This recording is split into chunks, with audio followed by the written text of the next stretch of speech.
Voilà, nous sommes en direct et vous voyez, c'est notre série d'entretien. Je demandais à mon frère Cordel bonjour. Bonjour. La Bible spécifique de votre association en fait. Voilà. La Bible, Vous avez une Bible à vous en fait. mais c'est pas une Bible à nous. Voilà. Ah, c'est cette Bible-là que je cherchais. Ouais. Voilà. Vous l'appelez comment? C'est la Bible de Jésus-Christ. Voilà, c'est la Bible de Jésus que je cherchais. Elle est à peu près différente des Bibles que nous connaissons. Et donc, j'introduis ce question-réponse avec le frère, le pasteur, le gourou, le prophète. En fait, il va se définir ici, Chorakwetu. Bonjour. Bonjour, je tiens à préciser que je ne suis ni pasteur ni gourou, et malgré ce que les gens disent, voilà, donc simple chrétien. Ça n'a pas de sens. Si, monsieur. Vous êtes leader, nous sommes vous êtes disciples leader, du Seigneur. vous êtes leader d'un grand mouvement chrétien. Et si vous êtes leader, ça se dit dans d'autres jargons leader, mais chez vous, ça devrait se dire soit guide, prophète, apôtre ou quelque chose de ce genre. Non, pas du tout, parce que le Seigneur dans Matthieu 23 dit qu'il y a un seul guide, et c'est lui. Et nous sommes frères, voilà. Donc, et d'ailleurs, il y a vraiment une mauvaise compréhension même de tout ce qu'on appelle service, ministère, tout ça. Parce que pour beaucoup de chrétiens, quand on parle d'un groupe de frères et sœurs, de chrétiens, il faut à tout prix un pasteur. Voilà. Donc, j'ai fonctionné dans le passé comme pasteur, j'étais dans une fonction pastorale, et je n'y suis plus. Et je suis disciple du Seigneur, tout simplement. D'accord. Voilà. Merci beaucoup, le disciple du Seigneur, mais qui quand même, je ne sais pas si c'est le Seigneur qui vous autorise de revisiter sa Bible. Vous avez revisité la Bible. Quelle est la différence entre cette Bible-là, version Chorakwetu, et la Bible classique que nous avons? Ben, disons qu'on a fait une révision, aujourd'hui on a fait la traduction de l'hébreu, du grec, de l'araméen en français, parce que d'abord c'est l'ordre du Seigneur. En octobre 2013, j'étais en prière et je demandais au Seigneur ce qu'il attendait de moi, et puis il est venu me parler, il m'a dit clairement il faut faire la révision de la Bible. Alors, quelques années auparavant, il m'a fait travailler l'hébreu et le grec, et c'est là que j'ai compris que c'était pour ce but-là.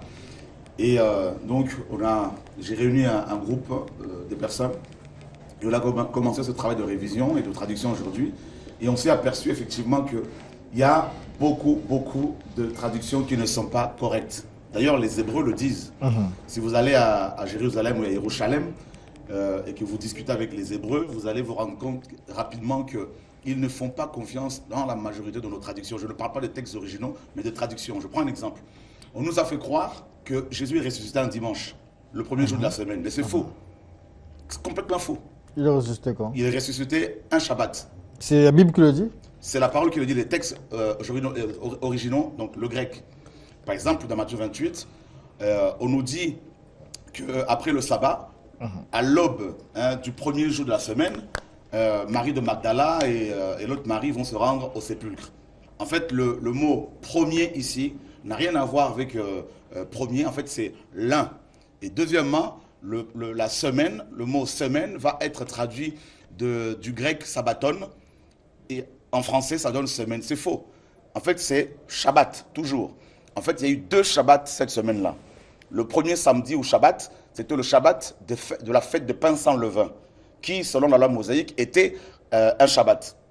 Et donc Christ est mort justement à la Pâque ou à la fête de pain sans levain. Ça correspond avec les Écritures qui disent que l'agneau pascal devait être sacrifié le 14 du mois de Nissan. Et deuxièmement, il va être ressuscité le Shabbat de la semaine, donc le samedi, c'est-à-dire le vendredi soir, au début du Shabbat. Et le lendemain matin, Marie de Magdala, donc tôt le matin, toujours le Shabbat, et Marie de Magdala va se rendre au sépulcre, et le Seigneur n'y était plus. Donc voilà comment ils vont mal traduire ce passage-là, donc notamment par rapport à la résurrection du Seigneur, pour justifier l'observance du jour du dieu soleil égyptien, le Sunday, Sun, soleil, Day, jour, ou encore le Domingos. Parce que l'empereur romain Constantin, bien avant lui, il y avait un autre empereur et comment dire, qui voulait, Titus justement, qui voulait à tout prix un jour spécifique pour l'adoration du dieu Mithra, de la divinité Mithra. Et Constantin va choisir justement le dimanche. Et les traducteurs bibliques, la plupart étaient de pères de l'Église, influencés par la culture gréco-romaine, et ils vont justement traduire, comment dire, le grec sabbaton par semaine, pour justifier le jour du Seigneur qui est le dimanche, selon certains. Merci beaucoup de nous avoir répondu sur cette question liée à cette Bible BJC, la Bible de Jésus-Christ. Notre thème aujourd'hui, c'est, on va parler de l'Église, les mots qui minent l'Église, et je vais vous donner à peu près 10 minutes pour essayer de nous faire, de jeter en fait votre regard sur l'état actuel de l'Église aujourd'hui. Ensuite, le peuple de CE 210 vous posera des questions. Ici, on prendra des SMS et moi-même aussi, j'ai des préoccupations. Donc, je vous poserai des questions. Merci. Nous sommes dans Matthieu chapitre 16, verset 18. Et déjà à partir du verset 13, on nous dit que le Seigneur va arriver dans le territoire de Césarée de Philippe et il va demander naturellement à ses disciples ce que les gens disaient sur lui. Il y en a qui vont dire qu'il était Élie, d'autres Jérémie, Jean-Baptiste ou l'un des prophètes qui était ressuscité. Et il se tourne vers les apôtres et leur dit, et vous, que dites-vous que je suis? Et Pierre reçoit la révélation du Père que Yeshua, donc Jésus, était bel et bien le Machia, le Messie. Et le Seigneur va lui dire, et moi je te dis que tu es Pierre, donc Pétros, et que sur ce roc, Pétra, donc un grand rocher, je bâtirai mon église, ou mon ecclésia, et que les portes du séjour des morts ne prévaudront point contre elle. Donc, à partir de ce passage-là, nous avons déjà beaucoup d'informations concernant l'église du Seigneur, parce qu'il y a l'église de Yeshua, donc de Jésus, et il y a les églises des hommes. Donc, vous avez deux églises, l'église de Dieu, l'église du Seigneur, comme Paul l'a dit dans Acte 20, cette église a été rachetée, achetée par le sang de Dieu, et les églises des hommes. Alors, on va faire un parallèle. Et donc, l'église du Seigneur Yeshua, donc Jésus, est construite et bâtie avec des pierres vivantes. Ça n'a rien à voir avec des briques. Cette église-là, elle n'est pas identifiable, n'est-ce pas, géographiquement. C'est vrai qu'elle peut se retrouver dans des maisons ou dans des endroits comme l'église d'Éphèse, les églises de Corinthe, tout ça. Mais c'est une église qui bouge, c'est une église qui parle, qui marche. C'est l'ensemble des hommes, des femmes, issus de plusieurs nations, tout ça que le Seigneur a sauvé et il les a transformés en des pierres vivantes. Voilà, elles ont de la vie, ces pierres-là. Elles sont toutes, comment dire, serviteurs, servantes, et elles ont tous, ces pierres-là, un rôle à jouer. Et Dieu les a établis comme, n'est-ce pas, des prêtres, comme des sacrificateurs, comme des rois, tout ça. Et je précise bien, ils sont tous, ces hommes et ces femmes, serviteurs de Dieu. Ils sont tous hommes et femmes de Dieu, sans exception. Et ils n'ont pas besoin de passer par un prétendu prophète ou pasteur pour aller vers Dieu. Voilà. Et le Seigneur dit clairement, je bâtirai. Donc c'est le Seigneur qui bâtit. Et cette église-là est déjà bâtie. Elle est déjà, n'est-ce pas, les fondements ont déjà été posés. Et Pierre dit que ce fondement-là, c'est Yeshua lui-même, Jésus-Christ. Il n'y a pas un autre fondement qui doit être posé. Ça, c'est l'église du Seigneur. Et cette église-là, elle est, n'est-ce pas, dirigée par le Saint-Esprit. Il y a des prophètes, des apôtres, des docteurs, tout ça, comme Paul le dit dans 1 Corinthiens 12, 28. Et Dieu a établi premièrement dans l'Ecclésia des apôtres, deuxièmement des prophètes, troisièmement des docteurs, ensuite ceux qui ont le don de guérir, de secourir, d'opérer divers miracles, tout ça. Il est question ici de l'église, bien sûr, de Christ, le corps du Christ. Et comme vous savez, un corps est composé de plusieurs membres et il y a une harmonie, n'est-ce pas? Il y a une harmonie, il y a une adhésion, il y a une collaboration et un seul membre est au-dessus de tous les membres, c'est la tête. Et les Écritures nous disent que la tête du corps de Christ, c'est Christ lui-même. Donc il n'y a pas d'autre chef que Jésus-Christ lui-même, qui est notre Seigneur et Sauveur. Et cette église-là, comme je le dis, elle n'est pas dénominationnelle. Elle n'est pas traditionnelle. Elle est spirituelle. C'est la maison de Dieu en esprit. Elle est composée des temples vivants. Et cette église-là ne paye pas la dîme. Cette église ne perçoit pas la dîme parce qu'elle est composée essentiellement des prêtres. Tous sont prêtres. Et sous la loi, aucun prêtre n'a prélevé la dîme de quelqu'un, n'a donné la dîme. Aucun prêtre. Les prêtres prenaient la dîme des Lévites, Les Lévites prenaient la dîme du peuple et le peuple lui-même prenait sa propre dîme selon Deutéronome 14, 22 à 29. Voilà, cette église, elle est, n'est-ce pas, elle fonctionne avec des dons et les offrandes, tout ça, donc les dons. Et ces offrandes-là sont utilisées pour la mission, utilisées pour nourrir les veuves, les orphelins. Et comme Jacques le dit dans Jacques 1, 26, la religion pure et véritable devant le Seigneur consiste dans le soutien des veuves et des orphelins. Et cette église, elle fonctionne avec deux fondements, deux lois fondamentales. La première loi consiste dans le fait d'aimer Dieu de tout son cœur, de toute son âme et de toute sa force, et d'aimer son prochain comme soi-même. Voilà les deux lois, les deux fondements que le Seigneur nous a laissés. Et l'église du Seigneur fonctionne avec ces deux principes-là. Voilà, la première loi, elle est d'ordre spirituel parce que Dieu est esprit, il faut l'aimer en esprit, en vérité. La deuxième loi, elle est d'ordre social. C'est-à-dire le fait d'assister les pauvres, les orphelins, tout ça, là, les nécessiteux. Et maintenant, de l'autre côté, nous avons les églises des hommes. Ces églises-là elles sont bâties avec des briques. Et elles correspondent à la pensée babylonienne que l'on retrouve dans Genèse chapitre 11. Cette pensée-là, elle est, n'est-ce pas, engendrée par le diable. Et le diable va susciter d'abord Némorode, qui va être l'instigateur de la vision de la construction d'une grande ville et d'une tour dont le sommet toucherait le ciel.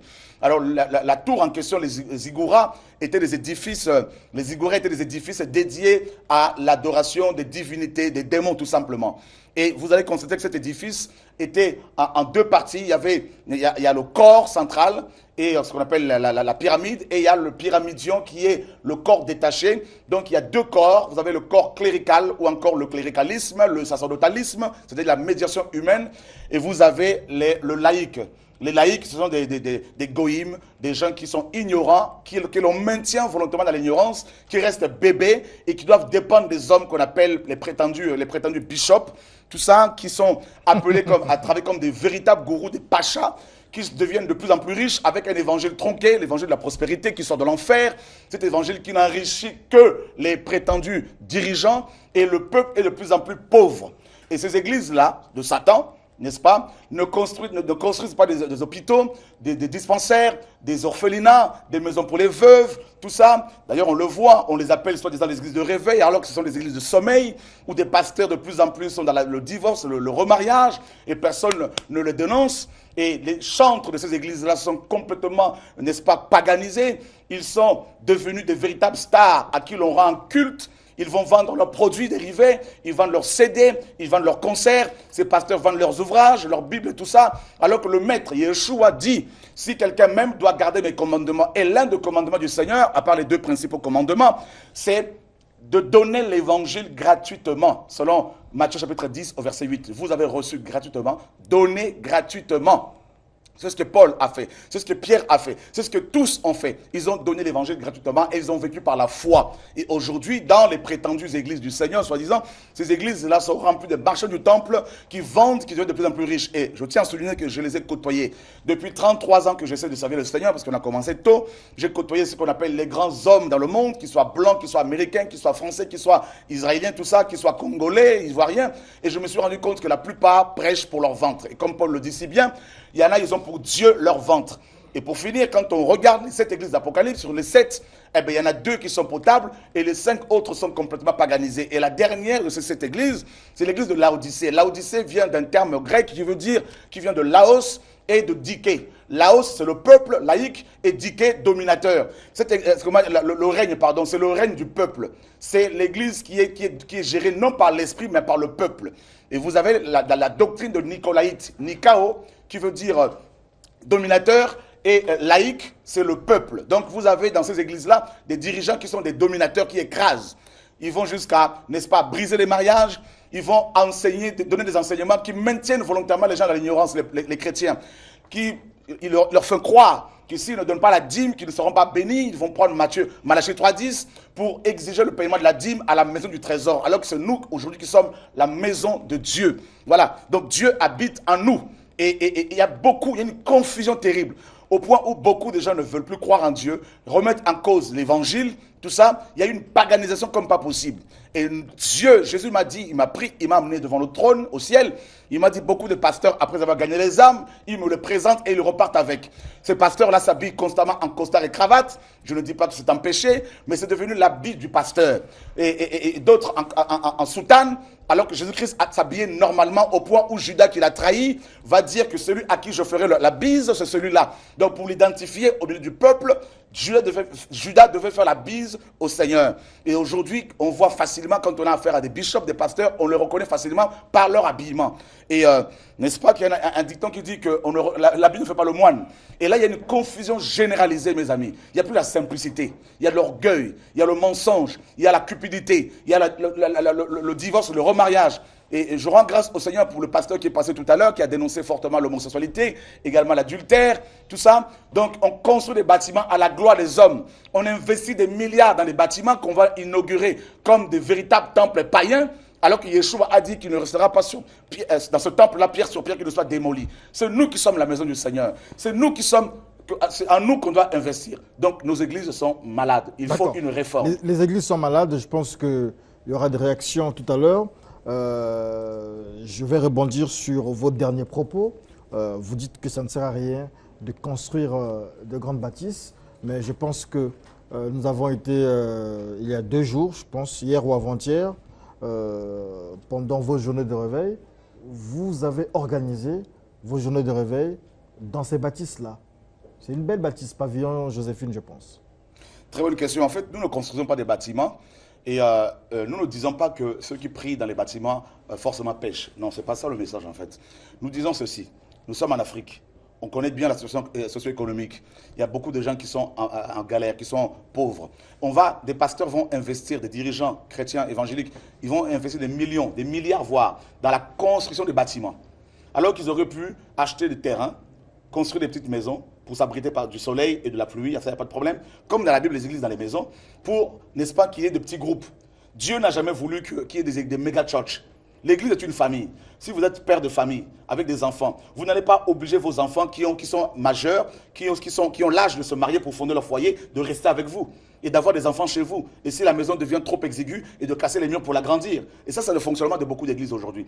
Ces églises ne sont plus des familles véritablement parce que c'est des méga-churches à l'américaine. Et du coup, les dirigeants deviennent des véritables Manitou, des véritables pachas. Et Dieu ne veut pas de cela parce qu'on maintient à cause de la multitude de ce peuple, du monde, des gens dans l'ignorance. Il faut former et envoyer, libérer. Pour vous, les pasteurs devaient être de pauvres personnes, sans moyens de subsistance. C'est comme ça que vous définissez le pasteur?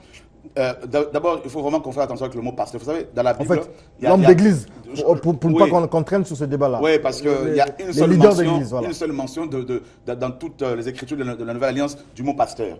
Hein, Éphésiens 4. Voilà. Donc, il y a plus de mots de mention des pasteurs, des apôtres, des prophètes que des pasteurs. Alors, non, pas du tout. Je prends mon exemple pour ne pas aller plus loin. Ce n'est pas pour parler de moi. J'ai fonctionné il y a des années comme dans la fonction pastorale, avec une assemblée de plus de 800 personnes en Europe, à Paris notamment, et des assemblées partout. Le Seigneur m'a sorti de là. Et on ne prend ni dîme, on ne prend pas l'argent pour nous. Et à l'heure actuelle, grâce au Seigneur, et cette Bible-là, par exemple, qu'on a traduite, on a sorti 43 000 exemplaires et on a présenté la vision simplement aux frères et sœurs.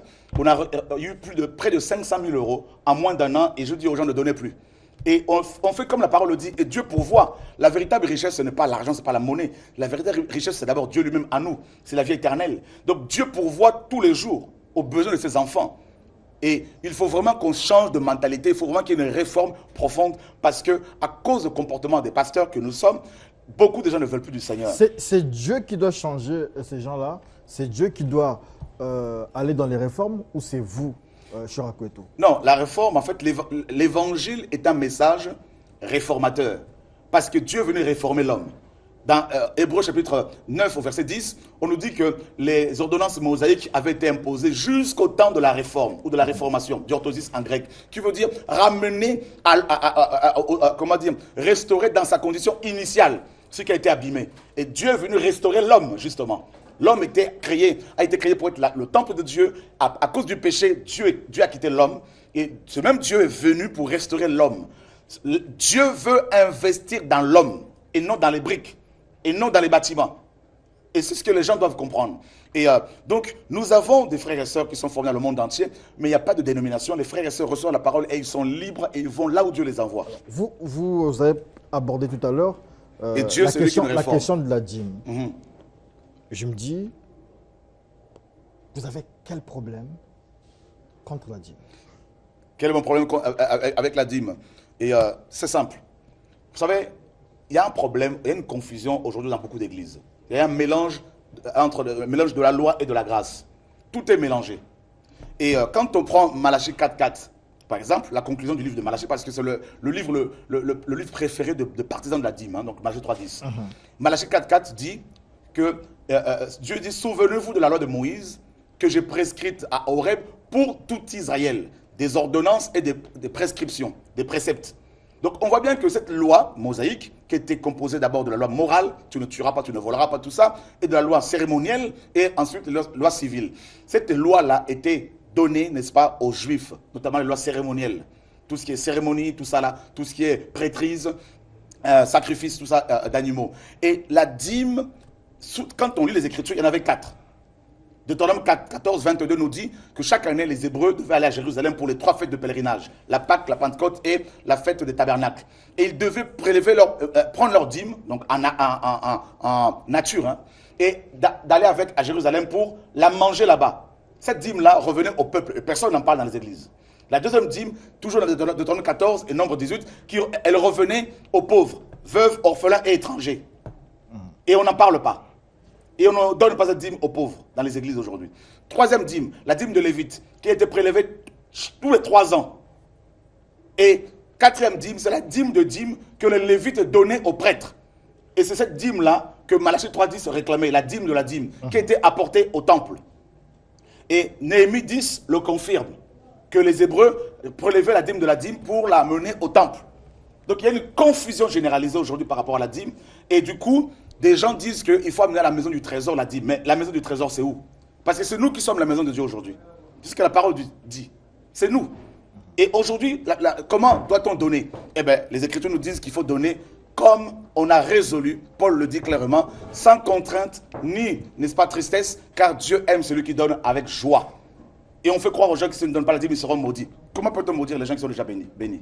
Merci beaucoup. À propos de la dîme, je vous présente le pasteur, lui le pasteur, le pasteur Orman Neville Branham. Hein, vous comprenez qu'il a changé de nom. Je ne connais pas son nom de naissance, mais je sais qu'il s'appelle pasteur Orman Branham. C'est un adorateur de notre Dieu. C'est qui notre Dieu là? William Branham. Ah, oui, notre Dieu William Branham. Et donc. Voilà, Branham est Dieu. Oui, ah, mais c'est ce que nous on sait, hein. C'est notre Dieu, Depuis non? quand? Depuis l'histoire de la Bible. Prouvez-le-moi.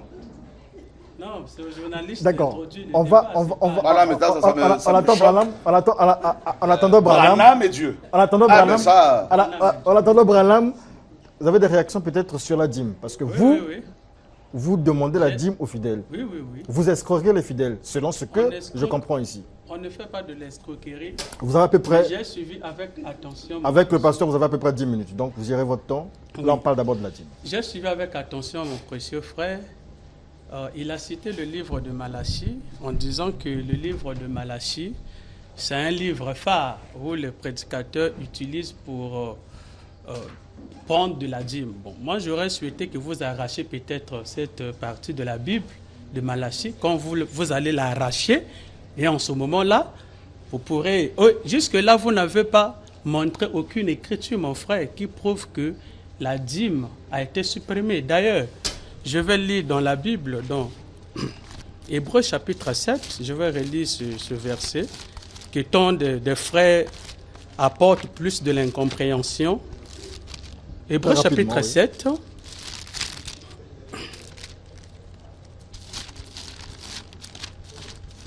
Ça ne vient pas. Oui, Hébreux, je suis là dans Hébreux. Hébreux 7, ok. Il est dit ceci. Je prends au verset 4. Considérez combien est grand celui auquel le patriarche Abraham donna la dîme du butin. Ceux des fils de Lévi qui exercent le sacerdoce ont, d'après la loi, l'ordre d'élever la dîme sur le peuple c'est-à-dire sur leurs frères qui cependant sont issus des reins d'Abraham. Et lui, qui ne tirait pas d'eux son origine, il leva la dîme sur Abraham et il bénit celui qui avait les promesses. Ici, l'apôtre Paul, c'est l'apôtre Paul qui vient donner le tableau clair sur l'histoire de la dîme. C'est écrit que c'est Paul qui a écrit Hébreu. C'est Paul qui a écrit C'est écrit où? Excusez-moi. Prouvez-le-moi. Excusez-moi. C'est moi qui ai la parole, mon frère. Laissez-moi d'abord évoluer. Si nous rentrons dans la traduction de ce livre, ça sera un faux débat parce que... Soyez concis parce que voilà. vous n'avez que... Voilà. On n'a pas encore abordé. Maintenant, ici, ceux qui prélevaient la dîme sur le peuple, c'était ceux qui travaillaient dans le sacerdoce. Ils prélevaient la dîme. Et sur le peuple, et aujourd'hui, les sacrificateurs aujourd'hui, c'est le pasteur, c'est le prédicateur. Oh. Oui. Oh. Oui.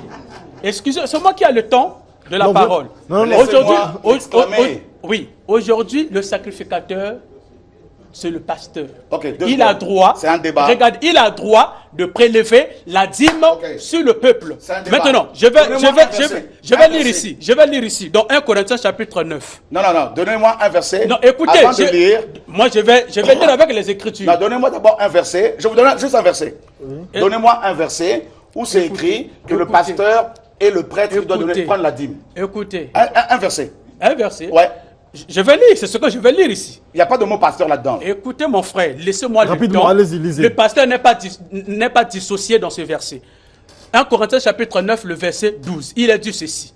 Si d'autres est juste de ce droit sur vous, n'est-ce pas plutôt à nous d'en jouir? Mais nous n'avons point usé de ce droit. Au contraire, si, il dit, nous souffrons tous, nous souffrons tous afin de ne pas créer l'obstacle à l'évangile de Christ. Ne savez-vous pas que ceux qui remplissent les fonctions sacrées, maintenant dites-moi mon frère, ceux qui remplissent les fonctions sacrées aujourd'hui, ce sont desquels? J'évolue. Okay. Il dit, ne savez-vous pas que ceux qui remplissent... Écoutez, j'évolue. Ne savez-vous pas que ceux qui remplissent les fonctions sacrées sont nourris par le temple? Que ceux qui servent à l'autel ont part à l'autel? Ok. Donc, c'est simple. Bon, maintenant... Ce monsieur est dans une confusion inouïe. Comme la plupart des prédicateurs africains. Vous pouvez nous expliquer ce passage? Voilà, parce que déjà là, il dit que le pasteur est le prêtre à qui l'on doit payer la dîme. Le sacrificateur. Le sacrificateur, le prêtre. Oui. Je lui demande un seul verset. Jusqu'à présent, il ne m'a rien donné. Il me donne un Corinthiens 9 qui n'a rien à voir avec la fonction. Vous avez quel verset qui déclare que la dîme était supprimée? Non, vous avez un verset biblique qui déclare que cette loi de paix, la dîme était supprimée. Si vous en avez aussi, prouvez-moi. Je veux revenir sur le passage que vous avez cité. Oui. Oui. Déjà, je voudrais vous corriger par rapport à vos déviances parce que c'est quand même grave. Et vous dites que le pasteur et le prêtre à qui l'on doit payer la dîme sont les Écritures. Donc, je demande un verset où c'est écrit que le pasteur doit prendre la dîme. Ou un pasteur a pris la dîme de quelqu'un dans la Bible. Il n'y a pas. Il n'y a pas. Mais ce verset vient interpréter ce que les Lévites pratiquaient dans l'Ancien Testament. Les Lévites... Peut-être si vous voulez contredire la Bible, contredisez ce verset avec quelle écriture que vous vous basez. Je te parle d'abord de la Nouvelle Alliance parce que nous parlons de l'Église. Mais l'Ancienne Alliance préfigurait la Nouvelle Alliance. Bien évidemment, mais vous avez mal compris cela. Non, pas mal compris. Je vais vous expliquer sur quelle base? En 2 mots. Sous l'Ancienne Alliance, il y avait Aaron, le grand prêtre, qui était une préfiguration ou l'archétype du Messie, Yeshua. Yeshua homme, qui est le grand prêtre selon l'ordre de Melchisédek. Et ne pouvait être prêtre que les descendants d'Aaron, c'est-à-dire les enfants d'Aaron. Voilà. Et c'est à eux que l'on donnait la dîme. Et aujourd'hui, le grand prêtre, c'est qui? C'est Jésus. Oui. D'accord? Et les Lévites? Et il n'y a plus de Lévites, parce que Jésus n'était pas de la tribu de Lévi. Sur quelle écriture qui déclare qu'il n'y a plus de Lévites? Donnez-moi un verset de la Nouvelle Alliance où on dit que les chrétiens sont les Lévites. Jésus est issu de la tribu de Judas. Vous l'avez lu vous-même. Ça, c'est grave. Vous l'avez lu vous-même. Ça, c'est grave. Il n'était pas de la tribu de Lévite, mais de Judas. C'est ce que la parole dit. C'est pas moi. Vous voulez qu'on le lise? Vous voulez qu'on le lise? Lorsque je demande de l'autre côté, on va le lire. Du frère Chera et du pasteur, qui pensez-vous a raison? On va le lire. Par rapport aux Écritures. Pardon?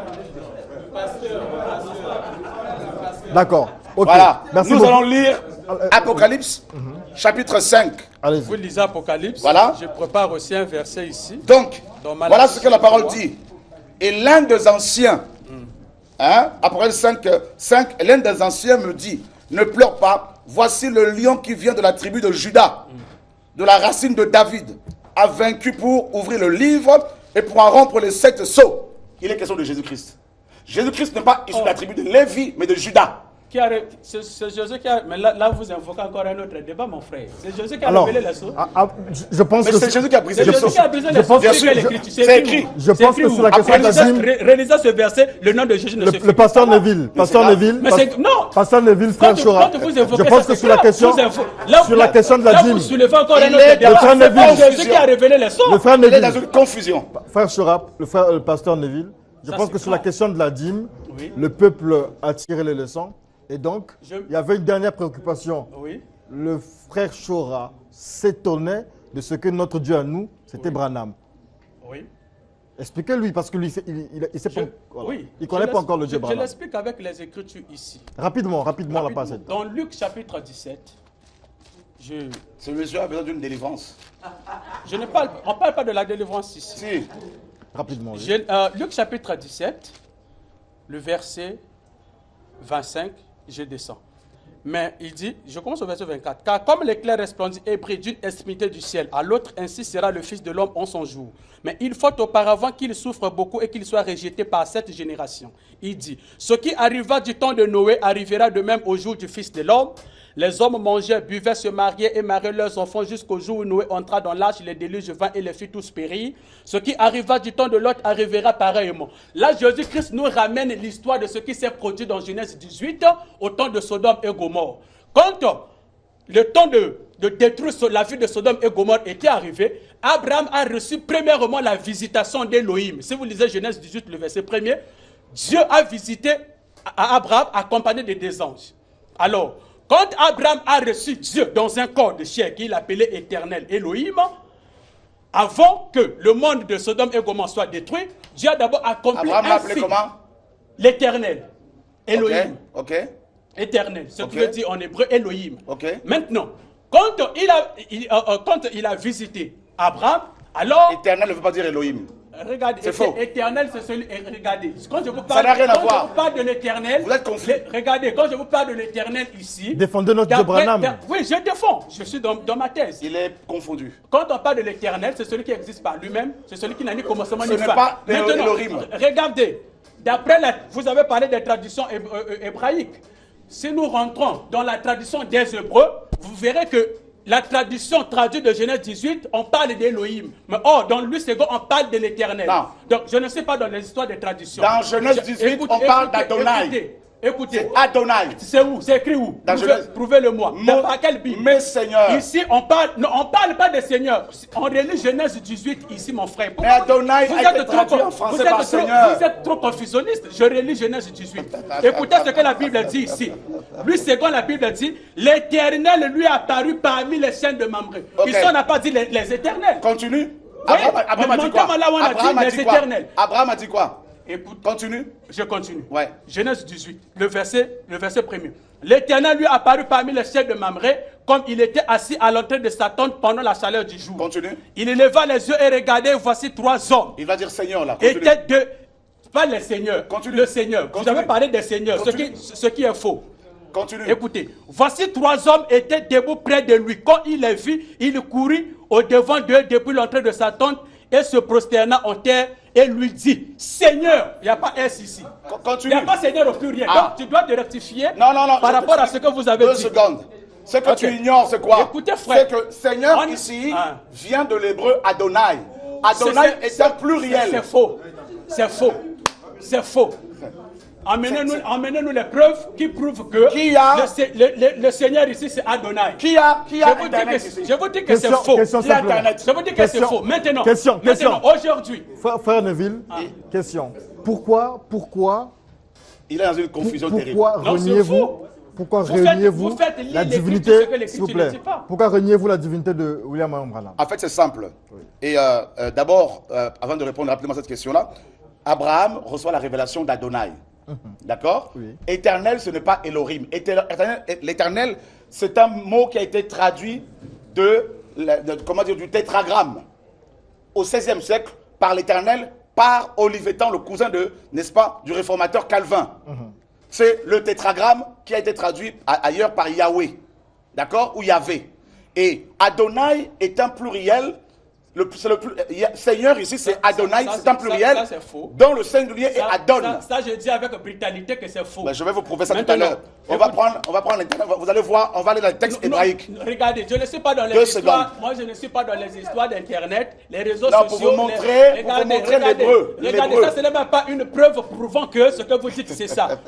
Moi, je lis les cette Écritures. Bible- Moi, je lis les Écritures. Si vous allez me prouver Cette le contraire. Bible Maintenant, n'a pas laissez-moi été- évoluer. cette Laissez-moi Bible n'a évoluer. pas été Si moi, écrite je en me suis- français. Si moi, je me suis référé Elle a sur été écrite Genèse- en hébreu. Écoutez, mon frère, si je me suis référé dans Genèse 18, dans Genèse 18, parce que Jésus-Christ, qui est votre Yoshua Mashiach, nous a donné les indices, les signes. Pas à vous, Regardez. pas Comment? votre Seigneur. Il n'est pas mon Seigneur. Oh! Jésus n'est pas mon Seigneur. Oh! Jésus n'est pas mon Seigneur. Votre Jésus là, que vous croyez, Vous êtes vraiment possédé. que vous prétendez dire que c'est votre Seigneur. Il a même dit, même l'apôtre Paul nous enseigne de laisser tout ce qui est de Jésus. Si vous doutez, je lis. Ah bon? Oui, Hébreux chapitre 6. Hébreux chapitre 6, l'apôtre Paul nous enseigne de laisser tout ce qui est de Jésus parce que ce Jésus-là a changé de nom. Je lis Hébreux chapitre 6. Je lis rapidement Hébreux chapitre 6. Il est vraiment envoûté. C'est vous qui le dites.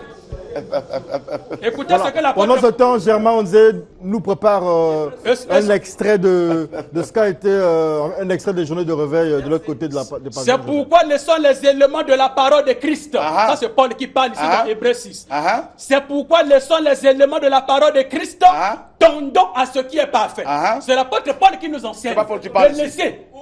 Ce n'est pas Paul qui parle. Maintenant, d'après vous, c'est qui? J'évolue. Prouvez-le-moi, je vous ai dit, Sont vous posés n'arrivez pas à de le nouveau prouver. le fondement du renoncement aux œuvres mortes. Tout ce qui est de Jésus aujourd'hui est devenu œuvre morte. Waouh! Ce que l'apôtre Paul dit ici. Wow. De la foi en Dieu, de la doctrine des baptêmes, de l'imposition des mains, de la résurrection des morts, du jugement éternel, c'est ce que nous ferons si Dieu le permet. L'apôtre Paul, qui était disciple de Jésus, là, il montre déjà ce qui arrivera dans le temps où nous devons abolir tout ce qui est de Jésus pour nous, pour joindre à ce qui est parfait. Wow. D'ailleurs, Jésus-Christ lui-même a dit qu'il a changé le nom, il a un nom nouveau. Il ne s'appelle plus Jésus. Wow. Quand vous appelez Jésus, Wow. quand vous adorez Jésus aujourd'hui, c'est la marque de la bête. Apocalypse chapitre 3, le verset 11-12. Alors je vais vous Jésus-Christ expliquer. prouve. Je vais vous expliquer ce Je- passage-là, parce que vous prenez des versets. N'expliquez pas parce que la parole elle-même s'explique. Je vais vous expliquer. Je n'aurai pas besoin de vos explications. Pourquoi? J'aurais Nous souhaité que sommes vous ici. me donniez une écriture Mais vous qui déformez la parole de D'accord. Dieu. ira à l'encontre de ça. Vous D'accord. déformez la parole du On ne Seigneur. déforme pas, nous Mais bien lisons. évidemment, Nous lisons. quand l'auteur de l'épître aux Hébreux dit, L'auteur c'est qui? il ne s'est pas identifié. Mais prouvez-le-moi. Lui dites que Prouvez-moi. vous dites que c'est Paul. Prouvez-moi que c'est Paul qui a Oui, écrit Hébreu. c'est Paul. Prouvez-le. Mais vous voulez que je puisse... Non, prouvez-le. Nous sommes venus pour- Parce que- si vous voulez, si vous voulez qu'on puisse, C'est si une vous voulez qu'on épître. puisse organiser C'est une une journée épître spéciale qui- pour ce c'est livre, une épître qui nous n'a pas sommes été ici pour signée. faire comprendre les gens la vérité. C'est Si une- vous voulez que, regardez, si vous voulez que nous puissions débattre C'est une sur lettre ce livre anonyme. qui a parlé sur ce livre, choisissons un jour C'est une afin que nous lettre puissions débattre anonyme. avec ça. C'est Mais une si lettre- vous voulez, C'est Paul l'auteur. Prouvez-le. je l'ai dit, Paul, Prouvez-le. que Prouvez-le. c'est Paul. Il vous demande de Prouvez-le. prouver. C'est là que je lui ai dit. Nous sommes venus ici. Il y a, Mais les faut gens qui, prouver. il y a les gens qui nous suivent, qui veulent connaître la vérité. Mais vous Moi, n'avez- je ne peux pas vous m'attarder. n'arrivez à je ne rien peux pas- prouver. Je ne peux pas d'abord D'accord. m'attarder Merci sur ça. beaucoup. Ce J'ai débat pour sur- mission sur- de faire montrer aux gens que William Branham est Dieu. Oh. Donc, je n'ai pas d'abord. S'il veut un débat sur le livre D'accord. d'Hébreux, On va du comme côté de ça, la réalisation. On va choisir un jour D'accord, pour qu'on puisse d'accord. en parler. Mais Sur pourquoi pas Branham, aujourd'hui? sur Branham, on a Moi, tiré j'ai les une leçons. mission aujourd'hui parce qu'il y a le peuple de Dieu qui me suit. Le qui peuple doit de Dieu vous connaître que suit. William Branham Et le est peuple de Dieu, Ton Dieu, mon s'il Dieu, vous plaît. notre Dieu. Il n'est pas mon Dieu. Mais si Mon vous le- Dieu, si mon vous le Dieu, c'est rejetez, Jésus. William, si vous le- William est mort. Votre Dieu, mais Jésus était mort. Ressuscité. Oui, William Branham aussi est ressuscité. Où? William Branham est ressuscité. Allez aux États-Unis, vous verrez la tombe finie de William Branham. Oh. Vous verrez la tombe Alors, finie de William Branham. on va du William côté de la Branham est réalisation pour ressuscité. regarder. Mais Germain ça- Onzé va ça nous proposer représente une un base. extrait. S'il vous plaît, s'il vous plaît. On va Il se est calmer. vraiment possédé. On va se Si calmer. vous croyez que Jésus est ressuscité, sa base des Pasteur, Moi, si je il crois est William la Branham- Pasteur, on va se calmer. Jésus Frère, est la vie. Frère, Qu'est-ce on se, qu'il faut? on se calme s'il vous plaît. Je suis là. j'en Nous suis sommes la en preuve. direct, on se calme, voilà. On baisse la tension, on baisse la pression. Nous avons surpris hier, je pense, avant-hier, le frère Chiraketou en fait, avec tout son monde, dans ce qu'on appelle Pavillon Joséphine. Et j'étais surpris de voir que le frère Chiraketou fait aussi comme font les bishops, les archbishops, il fait tomber les gens. Je me suis dit, est-ce que c'est un combat de catch? Suivons quand même quelques ces images.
Voilà, donc on a suivi quelques personnes, on a vu quelques personnes tomber, tout ça. Et donc si on attendait jusqu'à voir ce que moi je voulais présenter au public, ça nous prendrait du temps. Néanmoins, on a vu quelques extraits, on a vu des gens tomber. Mais on se disait que ça, c'était pas de Dieu. En fait, c'est ce qu'on dit. On nous dit souvent ici que c'est une histoire de catcheur, ces choses-là. Non, c'est complètement faux. Vous savez, Satan essaye de singer Dieu. S'il y a de la mauvaise et fausse monnaie, il y a aussi la bonne monnaie, la vraie monnaie.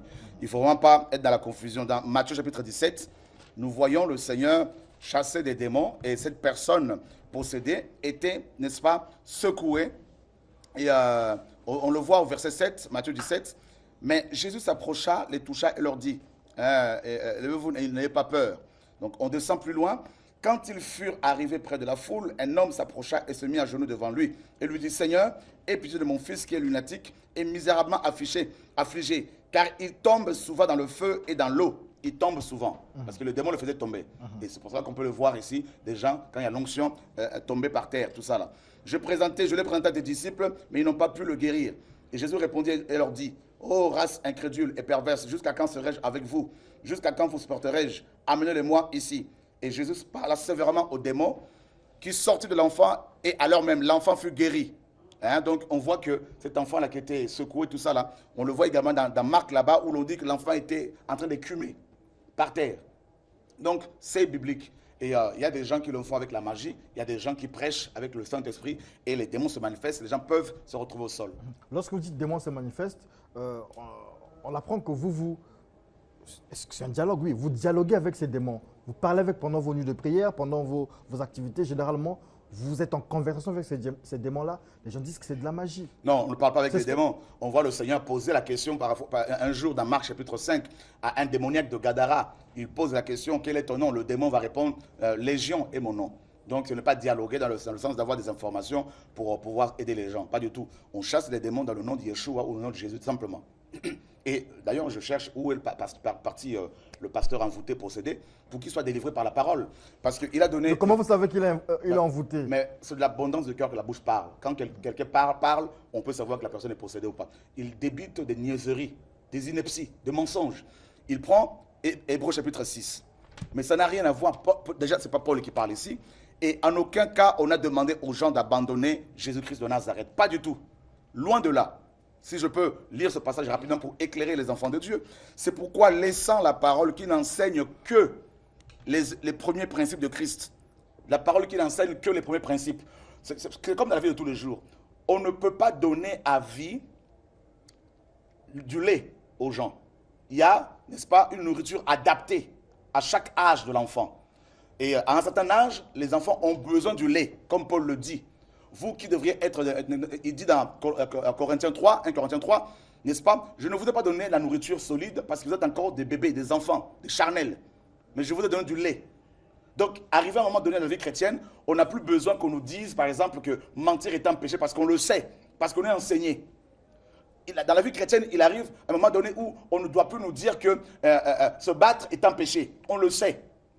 Dire à un chrétien converti depuis 30 ans que voler est un péché, mentir est un péché, c'est le retarder, c'est le garder dans l'enfance.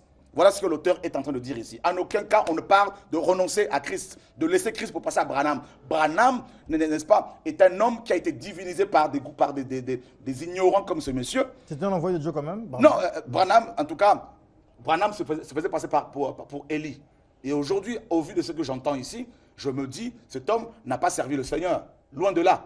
Comment peut-on diviniser quelqu'un comme ça? Branham est toujours mort. Ce n'est pas lui qui se divinise, ce sont les gens qui le divinisent. Ce sont les gens. Et effectivement, de son vivant, Branham n'a jamais dit qu'il était divin. Branham n'a jamais enseigné parce que j'ai lu certaines de Branham n'a pas servi le Seigneur. Branham n'a jamais dit qu'il est Jésus, qu'il est Dieu, déjà, dans ses écrits. Était-ce un serviteur de Dieu? Et ce que je sais, c'est que Branham est mort à l'âge de 56 ans dans un accident. Dieu l'a repris. Peut-être qu'il a commencé bien. Il a fait des miracles comme vous. Peut-être qu'il a bien commencé, qu'il a dévié. Mais en tout cas, une chose est sûre, c'est qu'il est mort avant le temps. En parlant de Branham, il n'est pas Dieu. Néanmoins, vous nous dites que c'est Jésus qui est Dieu. Bien sûr. Pourtant, dans les milieux chrétiens, ça boude. On dit que Jésus n'est pas Dieu. Il est simplement le Fils de Dieu. C'est l'ignorance, en fait. Le problème est simple. On prend Acte 4, 12, par exemple. La parole nous dit ceci. Et la parole est claire. Acte des Apôtres, chapitre 4. Nous allons lire à partir du verset 10. Sachez, vous tous, et tout le peuple d'Israël, que c'est au nom de Yeshua, Mashiach, le nom de Jésus-Christ, le Nazaréen, que vous avez crucifié et que Dieu a ressuscité des morts. C'est en son nom que cet homme qui paraît ici devant vous a été guéri. C'est la pierre rejetée par vous qui bâtissez et qui est devenue la principale de langue. Il n'y a de salut, de délivrance, de guérison, de restauration, en aucun autre nom sous le ciel. Voilà ce que la parole dit. Car il n'y a sous le ciel aucun autre nom qui nous a été donné par lequel nous devions être sauvés. C'est le nom de Yehoshua Mashiach ou le nom de Jésus-Christ, Yeshua Mashiach, que nous sommes sauvés. Et Branham, dans ses écrits, dans ses vidéos, a parlé de Jésus-Christ comme étant Seigneur.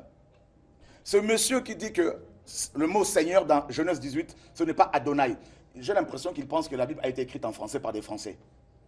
Voilà la confusion dans laquelle beaucoup d'Africains se trouvent. Les écritures bibliques sont inspirées par Dieu aux hommes en hébreu, en araméen et en grec. Et en hébreu, il y a plusieurs termes qui ont été traduits en français par Seigneur. Vous avez Adonai, c'est un pluriel. Et c'est ce qu'Abraham va utiliser. C'est un pluriel d'excellence, de gloire, de majesté. Et ensuite, le singulier, c'est Adon. Vous avez un autre titre, Elohim, c'est le pluriel. Vous avez le singulier, c'est El ou Eloah. Il y a vraiment besoin d'une délivrance. J'aurais voulu que ce monsieur reste là jusqu'à la fin pour qu'il soit délivré par la parole. Vous voulez prier pour lui? Mais il a fui. Non, cherchez le pasteur Neville. Cherchez le pasteur Neville. Il faut le rappeler. Suppliez-le pour qu'il revienne avec ses disciples, pour qu'il soit délivré. Une autre question, frère Chorakwetou, c'est sur la dot. J'ai reçu ici, ce sont vos disciples, ceux qui sont à Brazzaville. Non, je n'ai pas de disciples. Vous avez des disciples? Pas du tout. Des disciples de Jésus-Christ. Ce sont vos disciples? Non. Parce qu'ils n'écoutent que vous. Non, pas du tout. Ils ne suivent que vous. Ils suivent Jésus-Christ. Ils suivent que ce que vous faites. Non, ils suivent Jésus. Alors, il nous a dit ici que la dot, ça dit que ça ne servait à rien. Doter, c'était, entre guillemets, antéchrist. C'est vrai? Ben, écoutez, c'est simple. L'affaire est simple. La dot a été utilisée pour la première fois dans Genèse. dans l'histoire de la fille de, par rapport à l'histoire de la fille de Jacob, qui a été, donc Dina, qui a été on va dire, déshonorée. Parce que le fils de Sichem, Hamor, a couché avec Dina. Et maintenant, son père va proposer à Jacob le paiement de la dîme, de la dot. Et la dot était donnée en Israël uniquement dans le cas des femmes qui avaient des rapports sexuels avant le mariage. Et l'homme qui couchait avec une vierge, c'était essentiellement pour les vierges, devait la doter. Et la dot, le mot dot signifie le prix d'achat d'une femme. Or, les femmes ne sont pas des objets à vendre. Ça, c'était cananéen. Aujourd'hui, c'est fini. C'est ce que veut la tradition. Jésus nous a libérés. C'est ce que veut la tradition, c'est ce que veut la loi. Ben, la tradition, c'est quoi? Il y a des traditions, il y a des choses dans nos traditions qui sont bonnes, il y a des choses qui sont mauvaises. Et la loi aussi. La loi. Quelle loi? L'évangile nous dit de respecter la loi. Mais quand la loi des hommes dit qu'il faut faire homme avec homme, il faut aller avec les hommes. La loi ici ne dit pas ça. Eh ben, ça va venir si on continue comme ça. Comme c'est en France, comme ailleurs. Donc, pour vous, frère Choraketou, la dot, ça ne sert pas. La dot est une invention purement cananéenne. Les femmes ne sont pas des objets à vendre. Comment peut-on estimer qu'une femme ne vaut que 2 millions, 3 millions? C'est quoi cette, excusez-moi, mais c'est quoi cette bêtise-là? Oui, vous le dites, mais et on va discuter le prix. La Bible n'interdit pas de pratiquer la dot. Non, ça c'était la loi de Moïse. Mais Jésus a accompli la loi de Moïse. Jésus n'a pas dit ne dotez pas vos femmes. Jésus a dit, vous avez appris, mais moi je vous dis. Vous avez appris, mais moi je vous dis. Qu'est-ce qu'il a dit à propos de la dot? Qu'est-ce que Jésus a dit dans 1 Corinthiens 7, Paul dit, c'est l'homme qui donne sa fille en mariage. Et quand on voit comment Christ nous a épousés, parce que nous sommes l'épouse de Christ, il n'y a pas eu de dot. Jésus a payé le prix pour nous libérer, pour nous sauver, c'est vrai, mais ce n'est pas une dot. Et quand on voit les déviances liées au paiement de la dot aujourd'hui, on se dit, il y a un problème. Qu'est-ce que Jésus a enseigné dans Matthieu 7? Il dit quoi? Il a établi une règle. Tout ce que vous voulez que les hommes fassent pour vous, faites-le de même pour eux. C'est la loi et les prophètes. C'est la règle, l'équité. Tu veux que je te donne 10 euros parce que tu estimes que ta fille, que mon fils veut épouser, c'est ta fille et toi, tu dois être honoré par la dîme. Et moi, je ne mérite pas d'être honoré parce que j'ai un enfant mâle. Je n'ai pas le droit aux honneurs. C'est quoi cette affaire-là? Jésus-Christ a mis l'équilibre. Tu veux 10 euros pour la dot, pour ta fille? Eh bien, je demande 10 euros de dot pour mon fils. C'est l'équité. Voilà, l'égalité. Donc, Jésus-Christ a accompli tout ça. C'est fini. C'est fini. Il a mis des règles. Voilà. D'accord. Ok. Merci beaucoup, frère Choraketou. Une question quand même. Vous citiez tout à l'heure Melchisedec. Souvent, ici, on se pose des questions. Qui c'est concrètement? Avec Hébreu 7 nous dit que Melchisedec était une préfiguration et il a été rendu semblable au Fils de Dieu, donc Jésus-Christ, et qui est à la fois Fils, Père, Saint-Esprit, parce qu'ils jouent, ce sont des fonctions. Aujourd'hui, vous pouvez être Père, mais ça ne vous empêche pas d'être le fils de vos parents, citoyen congolais, l'époux de votre mari, de votre femme, pardon. Donc vous êtes un, mais vous remplissez plusieurs rôles. Donc Melchisedec, c'est Jésus-Christ lui-même en fait. Ah, c'est Jésus-Christ lui-même. Voilà. Alors, il est une actualité en Afrique. Je pense que ça a commencé au Rwanda et dans beaucoup de pays. Au Congo aussi, je pense qu'on a suivi le pas. Les églises sont en train d'être fermées. Donc, quand je dis église, je ne vois pas l'église catholique, je ne vois pas l'église évangélique comme on dit l'église protestante, mais je vois les assemblées chrétiennes, comme on dit, les églises de réveil. De réveil. Mais elles sont en train d'être fermées à juste titre, parce que ces églises-là ne respectent pas certains critères. Vous avez critiqué ici les grandes bâtisses, etc. Mais on reproche à ces églises d'être des petites boutiques, donc peut-être mal construites, mais des églises aussi, des regroupements qui ne respectent pas la loi, qui ne sont pas organisés, etc. C'est vrai, certainement que vous direz que ces états qu'ils font ont raison, mais quelque part, ça fragilise quand même le christianisme, ça fragilise l'Église en général. Pas du tout. En fait, quand l'État demande à ce qu'une assemblée soit fermée parce que le pasteur n'a pas fait la théologie, là, c'est mal, bien sûr, de la part de l'État. Parce que il y a pas, la théologie, c'est une science inspirée par le diable. On n'étudie pas Dieu, Dieu se révèle. C'est de la sorcellerie. Donc là, l'État a besoin d'être éclairé pour pouvoir laisser les églises qui respectent la loi de Dieu fonctionnent. Donc, d'où la persécution quand l'Église refuse de se soumettre à certaines lois étatiques qui, n'est-ce pas, contredisent la parole du Seigneur. Parce que nous dépendons d'abord de la loi de Dieu. Et ensuite, que l'État ferme les églises qui sont les magouilles, qui dépouillent, qui violent, des pasteurs qui violent des jeunes femmes, qui dépouillent, qui brisent des mariages, qui causent des troubles, qui prennent la dîme des gens et qui appauvrissent les fidèles. Oui, je suis d'accord avec l'État, parce que l'État peut légiférer dans le cas où il y a ces dysfonctionnements, au cas où il y a ces dysfonctionnements. Donc, il faut vraiment être dans l'équilibre. Et je crois que ça va aider beaucoup de chrétiens que ces boutiques, que ces églisettes soient fermées, effectivement, parce que ça cause beaucoup de dégâts, beaucoup de victimes. On va prendre ce téléspectateur, mais j'ai une question quand même. On prend d'abord le téléspectateur. Bonjour. Allô? Bonjour. Allô? Bonjour, on vous écoute. Bonjour. Oui. Est-ce que c'est... Vous êtes là où on parle de cette... Vous êtes en direct, le pasteur vous écoute. Le frère Chora vous écoute. C'est moi le père porté en Angola. Oui. Allez-y, posez la question, on vous écoute. La question de le pasteur de Branham, il avait dit une question que... Non, la question c'est ça. Le pasteur, il a dit que non. Il cherche un verset pour dire que où là se trouve que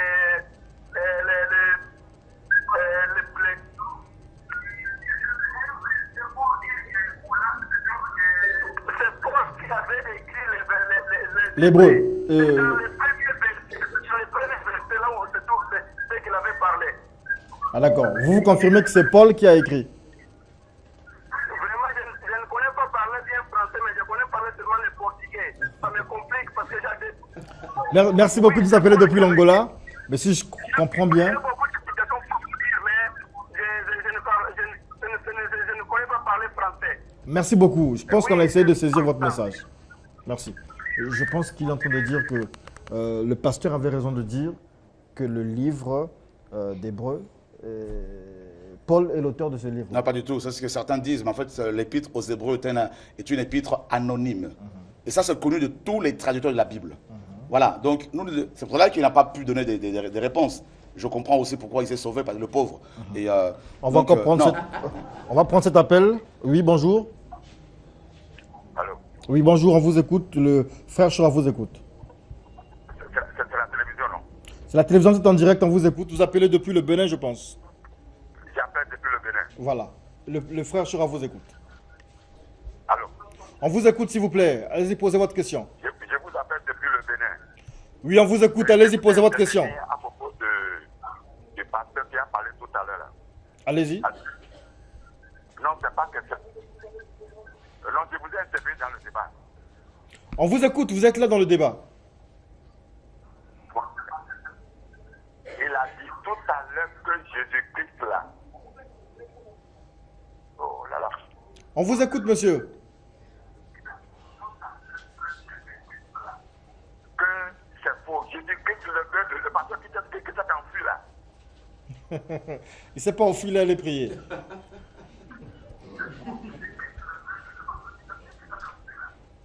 Lisez Premier Corinthiens, chapitre 2, le verset 1, lisez-moi ça. D'accord, on va lire. Tu as une Bible là. Voilà, le temps qu'on lise, merci beaucoup. Le temps qu'on lise la Bible, on cherche la Bible, on va lire. Merci notre frère qui nous a appelé depuis le Bénin. Alors, peut-être ça sera l'une des dernières questions. Lorsque parmi le public là, parmi le peuple de Studio 210, il y en a qui pensent que vous êtes égaré simplement. Vous avez la peau noire, vous êtes un Africain, vous n'avez pas raison d'être chrétien. Parce que ça concerne les Israéliens, pour ne pas dire les Israéliens hier, ça concerne le peuple juif. Vous n'avez rien à voir avec ça. Parce que l'Afrique a ses divinités. Vous êtes originaire de la RDC, vous êtes au pays de Simon Kimbangu. Mais vous allez de l'autre côté là-bas. Et ils pensent que ce n'est pas normal, vous êtes un égaré. En fait, je peux les comprendre parce qu'il y a beaucoup d'ignorance, justement. Et vous savez, la colonisation nous a complètement déracinés. Et Jésus-Christ n'est pas... Dieu est esprit. Nos ancêtres priaient le Nzambé Ampungu. Et ils disaient que Nzambé Ampungu était venu pour nous sauver. Avant l'arrivée de l'Église catholique en Afrique, notamment au Congo-Brazzaville en 1910, nos ancêtres connaissaient déjà Jésus-Christ. Parce que quand l'Église est née, il y avait des Africains qui étaient là. La reine de Saba est allée voir Salomon 800 ans, 900 ans, entre 900 ans, 800 ans avant Jésus-Christ, avec la Torah, l'eunuque éthiopien, grand ministre africain, allait à Jérusalem pour adorer. Donc, l'église n'est pas occidentale. On a occidentalisé l'église. On a occidentalisé la parole du Seigneur. Et avec des photos de Jésus-Christ blanc aux yeux bleus. Ça, c'est faux. Ah, il est noir. Jésus-Christ n'est ni blanc, ni noir, ni jaune. Dieu est esprit. Non, quand il est venu là, quand il Quand a été crucifié. quand il est venu, il n'était pas blanc, il avait la peau mate. Voilà. Ça veut dire quoi? Vous savez qu'Israël était africain. Israël en tant que nation est né en Afrique. Moïse était africain, il est né en Afrique. Il a grandi en Non, Afrique. Jésus était noir. Vous dites mat. Non, vous Jésus embrouillez. n'était pas noir. Jésus était avec la peau mate, tout ça là, mais pas peau blanche comme on nous fait croire là. Il est né Ah, en Israël là-bas. Non, ici en fait en Afrique. Il Mais est né en vous Afrique. savez, comment dire, la parole nous dit qu'il est né à Bethléem. Voilà, il est né à Bethléem, il a grandi à Nazareth, tout ça là. Donc, il faut comprendre que Jésus-Christ n'était pas noir, il n'était pas blanc, il n'était pas jaune, il avait la peau mate. Mais le plus important aujourd'hui, c'est quoi? Ce n'est pas de savoir s'il était blanc, noir, jaune. Ce qui nous sauve, c'est quoi? C'est le fait d'avoir foi en lui. Il est esprit et il sauve. Donc, c'est sûr qu'il y a une déformation avec le panafricanisme et tout ça. Je peux comprendre ce mouvement-là parce qu'il y a beaucoup d'abus de certains, de ceux qui sont venus nous coloniser. Ah, Mais oui. il ne faut pas tout mélanger. Vous avez raison. Merci beaucoup. Je vous présente Mutasita. Il est Ngunza et il représente ici un club, un sac de réflexion. Fuma Congo, bonjour. Bonjour, Monsieur Jazz. Réaction par rapport à ce que le frère dit. Merci. Mais dans la Bible qui est de romaine, aucun verset biblique ne cite Jésus en tant que sauveur du monde. Je dis bien aucun verset biblique. Ah bon? Jésus a été prophétisé 1001 fois dans l'Ancien Testament et il a été prophétisé comme le sauveur du peuple d'Israël. Israël veut dire Jacob. Donc le sauveur des descendants de Jacob, point barre. Et lorsque Jésus-Christ est né, les mages qui partaient célébrer, rendre gloire à Jésus-Christ, disaient, nous sommes allés rendre gloire au sauveur d'Israël. Et lorsque Hérode, qui était le roi d'Israël, avait appris que le roi d'Israël serait né, il était fâché parce que son trône serait menacé par un sauveur qui vient sauver le peuple hébraïque qui était colonisé par les Romains parce que lui-même, Hérode, était romain. Et il a dit aux mages, allez rendre gloire au sauveur du peuple d'Israël et je viendrai, moi aussi, lui rendre gloire. Au retour, venez me situer. Alors, Jésus-Christ lui-même est né, il a dit, je n'ai été envoyé que brebis de la maison d'Israël. Lisez Luc. Donc, il n'est pas venu pour nous les Noirs. Non, non, non. Réaction Jésus-Christ est précis, la Bible est D'accord. précise. Je tiens à On n'a pas. préciser, à corriger ce que cet homme a dit, en disant que la Bible est romaine. C'est faux. Ça, c'est aussi une ignorance. Voilà. La Bible n'est pas romaine parce que ce livre a été inspiré par Dieu aux hommes. Et les auteurs de ce livre-là, parmi ces auteurs-là, il n'y avait aucun romain. Mbouta, donne-moi le sac. Aucun romain. Je parlais ma tête, je dis bien que la Bible, le Nouveau Testament n'a pas été inspiré. Lisez Luc chapitre 1, verset 1 à 3. Luc est clair. Il dit, j'ai écrit ceci par rapport aux recherches que j'ai faites. Et il m'a semblé bon écrire, t'écrire cette lettre. D'ailleurs, l'évangile selon Luc n'est même pas un évangile, c'est une lettre qu'il a écrite à son ami Théophile. Et il dit, Théophile, je t'écris cette lettre-là par rapport aux recherches que j'ai faites, mais, en imitant les gens, mes prédécesseurs qui ont écrit aussi comme moi, par rapport aux recherches qu'ils ont faites. Donc les évangiles-là n'ont pas été inspirés. Mais pourquoi vous dites que le Nouveau Testament n'a pas été inspiré? Déjà, les évangiles n'ont rien avec la Nouvelle Alliance. Déjà, pas de Nouveau Testament.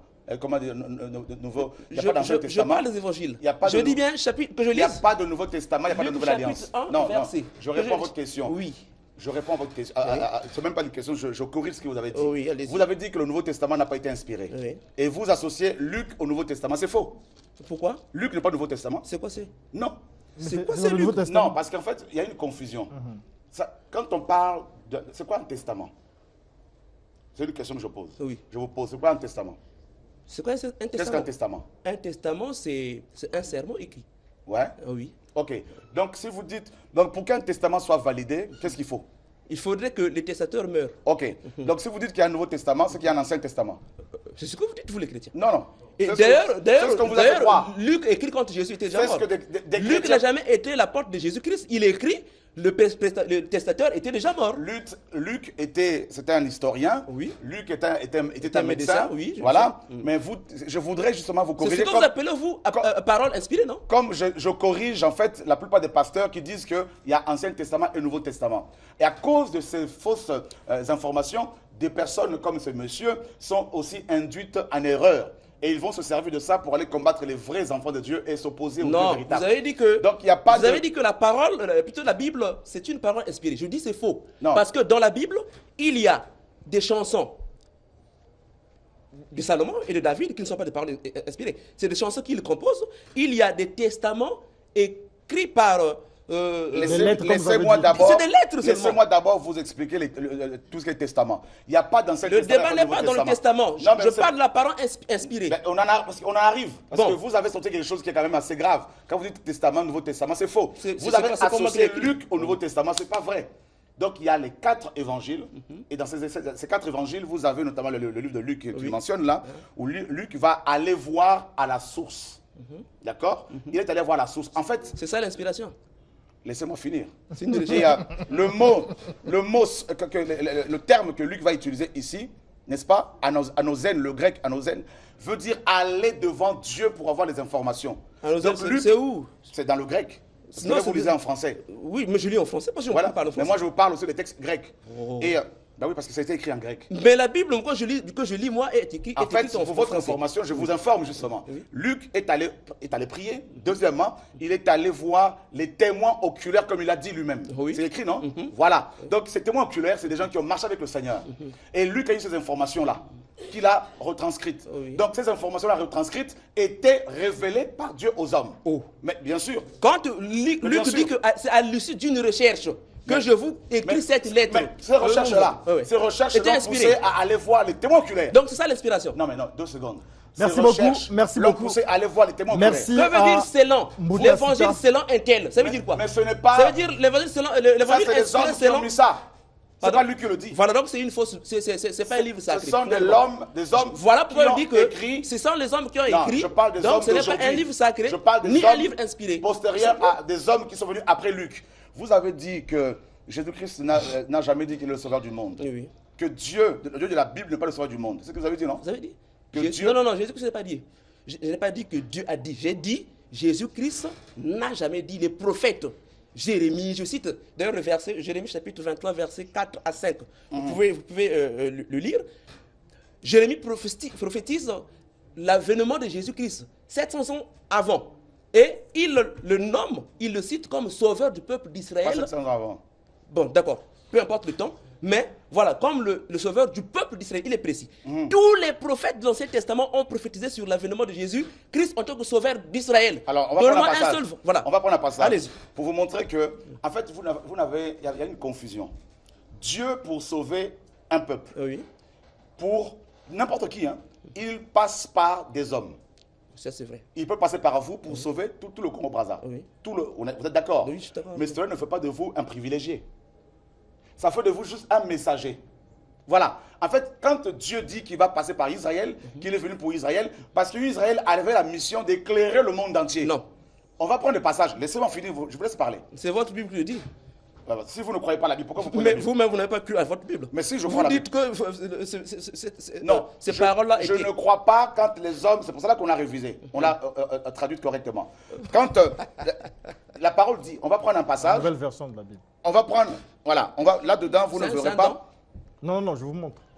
on va prendre un J'en passage, ai ici, j'ai des 14 versions de Bible chez moi à la maison. on va prendre un passage, là, J'en 1 ai. Timothée chapitre Là, j'en ai 4, deux, d'ailleurs. verset 10, d'accord?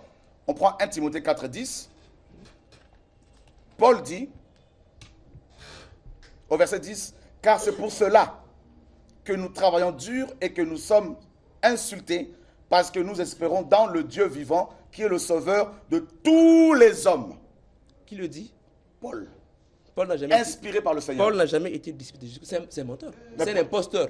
Il n'a jamais été disciple de Jésus-Christ. Mais Paul le dit. Il ne l'a jamais vu. Paul, Non, mais pour être. Mais non. Pour C'est qui dans votre Bible? Mais- Paul n'a pas vu Vous comme êtes, vous êtes Ngunza, non? Oui. Vous êtes Ngunza? Oui. Vous savez qu'il y a eu Vous aussi, vous êtes Ngunza. Vous savez qu'il y a eu un premier Ah, lui Ngunza? aussi, le Oui, Ngunza. Ngunza, oui. Vous savez qu'il y a eu un premier Ngunza? Et encore c'est vrai? Ah, Le premier Ngunza, c'est qui? Le premier. Le premier, c'est qui? Le premier chrétien, c'est qui? Non, non, je pose des questions. Ah. C'est qui le premier Ngunza?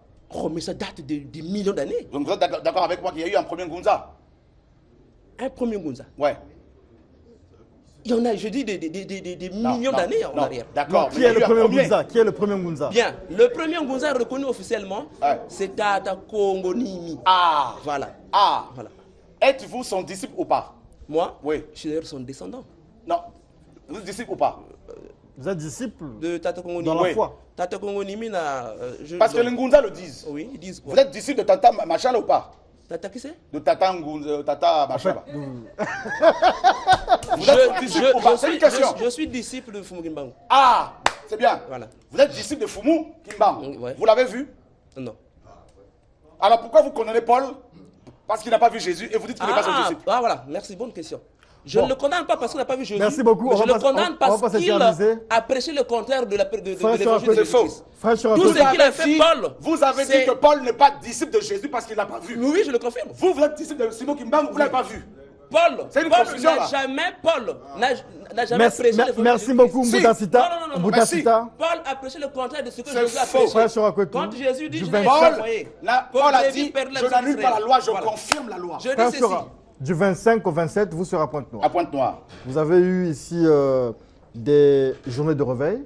Oui. Donc, c'était du 18 au 23. Effectivement. Donc, le 23, c'est aujourd'hui. Dieu s'est Au- manifesté. On Aujourd'hui, finit aujourd'hui. Aujourd'hui, c'est où? Aujourd'hui, c'est La sur préfecture. l'esplanade de la préfecture. La préfecture. À partir de 9h et jusqu'à ce que, je pense, vers 15h, 16h par là. Alors, et à Pointe-Noire, Voir un c'est peu du là-bas. 25 au 27. Ça se passe à l'hôtel au Ken Palace, quartier Fuchs, vers la SNCF, derrière la station X-Hall. Donc, c'est de 17h à 21h à partir du 25. Effectivement. Alors, un message pour ceux de Pointe-Noire qui vous suivent en ce moment. Alors, frères et sœurs, merci en tout cas de votre fidélité au Seigneur, bien évidemment. Nous serons effectivement à Pointe-Noire à partir de demain pour 4 jours, ou 3 ou 4 jours. Et nous sommes dans la joie, nous avons hâte d'y être, parce que ça fait des années que je ne suis pas retourné à Pointe-Noire. Que le Seigneur soit béni, en tout cas, soyez fortifiés, soyez encouragés. Nous voulons partager l'évangile simplement, dans toute sa simplicité, afin que le nom du Seigneur soit sauvé. Et notre objectif, ce n'est pas d'attirer les gens vers nous, mais de leur présenter Christ. On vous donnera les contacts de Pointe-Noire. Vous aurez le frère Chora et toute son équipe. Ils seront là-bas à partir de demain. Et donc, pour des journées de réveil qui démarrent du 25 et jusqu'au 27. Ensuite, vous revenez à Brazzaville. Effectivement. On aura besoin de vous encore à Brazzaville. Avec joie. Parce que le pasteur, le docteur Mbota, vous le connaissez? Non. Ah, il a besoin de vous, il vous cherche. Le docteur Bosco Ben Moussef, il vous cherche. Avec joie. Bon, dommage que je ne les ai pas vus ici. Et on vous dit merci. Merci. Connaissez-vous Moshe Barnabas? Moshe, Barnabas, très bien. Vous avez fait comme Wenge, vous êtes divisés. Non, pas du tout. Pas du tout. Mais vous n'êtes plus ensemble. On n'est plus ensemble parce qu'il s'est passé Je beaucoup de me choses. disais que chez vous, il y a la vérité, mais vous Mais disloquez Jésus, encore. comment dire, Paul, Judas est parti, hein, il s'est séparé du Seigneur. Ah, Satan est sorti du ciel, Judas, c'était le diable. bien évidemment. De vous deux qui est le diable. Fils de De vous deux qui est le diable. Priez, Dieu vous montrera. Merci beaucoup. Merci beaucoup, c'est l'entretien avec. Merci. Et question-réponse avec le frère Chorakout.